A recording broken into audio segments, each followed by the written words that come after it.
Bolalarda tez-tez quloq og'rishi va quloqdan yiring kelib oqib qolishining sababi nimada?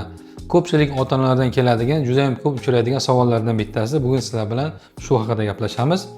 Bolalarda tez-tez quloq og'rishi va quloqdan yiring oqishining sababi asosan burun halqumidagi adenoid to'qimasining normaga nisbatan kattalashib ketishi va burun halqum, ya'ni burunning orqa tomoni va o'rta quloq bo'shlig'ini bir-biriga bog'lab turadigan Yevstaxiy trubasi bor. Yoki eshitunayi deyiladi.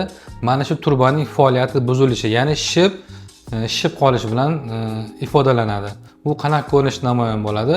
Odatda mana shu turba orqali o'rta quloq bo'shlig'i burunning orqa tomoni burun halqum bilan bog'langan va normada o'rta quloq bo'shlig'ida ozgina miqdorda, juda ham kam miqdorda shilliq ishlab chiqariladi va o'sha shilliq, ya'ni sekret burun Yevstaxiy turba orqali burun halqumiga oqib turadi. Lekin buning miqdori juda ham kam bo'lganligi sababli bizga bilinmaydi.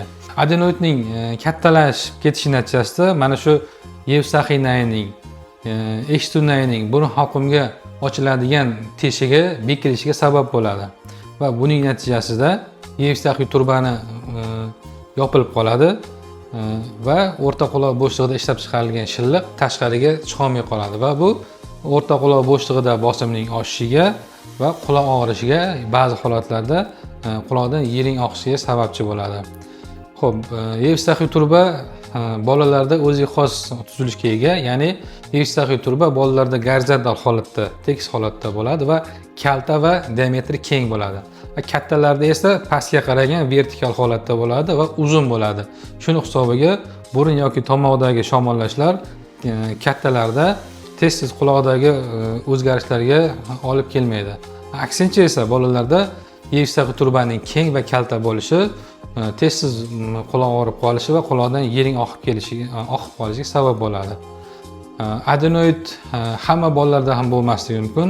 Adenoid yo'q, lekin tez-tez quloq og'riydigan bolalarda burun bo'shlig'ida, burun nafas yo'llarida allergik holatlar, ya'ni allergik rinit, allergik jarayonlar, Yevstaxiy turbaning torayib qolishi va o'rta quloq bo'shlig'ida suyuqlikning tashqariga oqishiga qiyinlashtiradi. Bu ham o'rta quloq bo'shlig'ida suyuqlik yig'ilib, quloqning og'rig'i va quloqdan yiring kelish asoratlariga olib kelishi mumkin.